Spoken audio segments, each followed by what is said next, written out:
So Alex Morris's trading strategy, supply and demand, is an absolute beast. So basically what you do is when you get into the Trading Academy, you type in backtesting project D. You can just search and you can just see all of the stuff. So we've got like 234 comments at this point, and the latest one that was literally 16 hours by Phil Butterfield. Well done, Phil. Awesome. So he's got this 300 trades, 11 trades from Alex's supply and demand. Here are his results. He got a trade R of 0.72. He got a total R of 218. So if he risked 1% per trade, he would have made 218%. Win rate 50%. And here's the coolest part. Let me show you this document. Like some of the trades are enormous. Like look at this. 8.59% winners and 8.6 trade reward risk reward. Absolutely insane. So when you look at this, I think this is his best trade actually. Yeah, here it is. So look at that enormous winner. And this is what I love about Alex's strategy, is that you don't have to have a high win rate. You can be wrong more often than not and still come out on top. I mean, look at this, is actually his best one. I thought the 8% was his best one. This one's 11%. It was open for 32 days on TradingView. Look at that, huge, just trusting the strategy will reach this level here and just sticking with it. And bosh, there you go. And then so if you lost, you would have lost 1%. If you won, you would have won 11%. And this is what's so cool about this strategy. Look at this one, 6% here. It's the highest risk reward strategy that we actually have inside of the Quick Win program, and just amazing. And so what I want to do now is I actually want to play a video of Alex and all the trades that he took in January in his own personal account. You can see as a six-figure trader, he has over $170,000 in his account.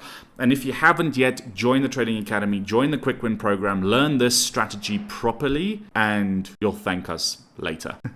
All right. Hello, everyone. I am going to do a recap of some of my more recent trades. So the trades I'm going to go through now are from or including everything for the week up until the 19th of January. So here we can see Euro US dollar. We had a bearish run, imbalance down, and then we had a break through an area of supply turn demand. Now, the reason why this was closed early is because pretty much at break even, we had PPI released from the US. Now, generally speaking, if it's a break even, I think you have to be or take a safer approach. Yes, you could have had profit from that, but the best decision in this case, PPI, high impact news event, is just to cut your trade and then wait for further price action to develop and opportunities from that. With Australian US dollar, we almost had the reversal in the sense that we didn't have a flip zone, but we had a rejection from a supply zone. We entered the supply zone, we saw a confirmation candle, and in this scenario, it came back to recent highs, we started to see momentum to the downside. But like Euro US dollar, we had PPI release. So again, taking partial profits on this trade and observing other opportunities. With US dollar Swiss, we saw a bullish flag forming, and then there was a key breakout here. So an area of supply turned demand, very small breakout, targeting the recent highs. Could have been a decent trade if it had to take profit. Fortunately, didn't, fail to gain any momentum to the upside, and was eventually stopped out from that flip zone flag. And here we can see a statement from my account highlighting previous account balance from the previous week, total position, so a lovely $32 return with fees. So the net return was pretty much break even. Here's a breakdown of my individual trades that we just went through on TradingView, and that was for the week ending 19th of January. For the week ending the 26th of Jan, I only took one trade, and it was actually a losing trade. We had a rejection from a supply zone, pin bar rejection.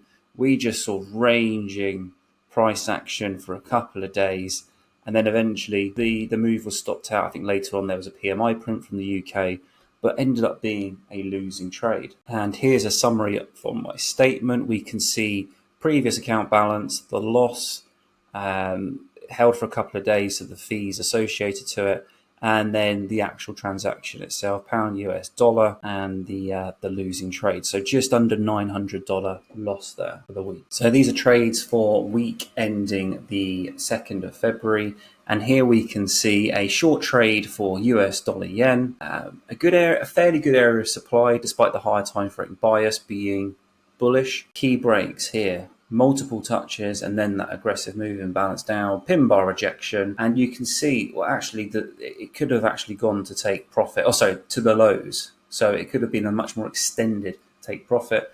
The reason why it is a quick one is because there was it was a very heavy news week. I think we had interest rate decision from the Fed. We had consumer confidence. We had PPI. We didn't have PPI, but we had interest rate decision later on that week. I believe it was here. So a lot to contend with. This was a 2-to-1, very aggressive approach, and closed within a few hours. Another US dollar Swiss trade here. We had a rejection from a supply side. So very similar to what we just saw with US dollar yen. Good rejection, closed earlier. This was because of consumer confidence. Around 0.6R, so just above, in profit, above the break even. And again, it's just being extra cautious there with heavy news week on the US front. So cut trade short for US dollar Swiss. And here is a summary of the two trades taken at the end of January. So there's the US dollar yen trade, just over $1,500. US dollar Swiss, $340 with cutting short with the consumer confidence report. And then that's reflected in my account balance. So that's a total of $173,556. So overall, January, a very tricky month, difficult month as well, with a number of different trading opportunities, what to take. But this is where patience really does pay off, and understanding, where these losses have come from, why they've happened, and looking to build on that into the year ahead.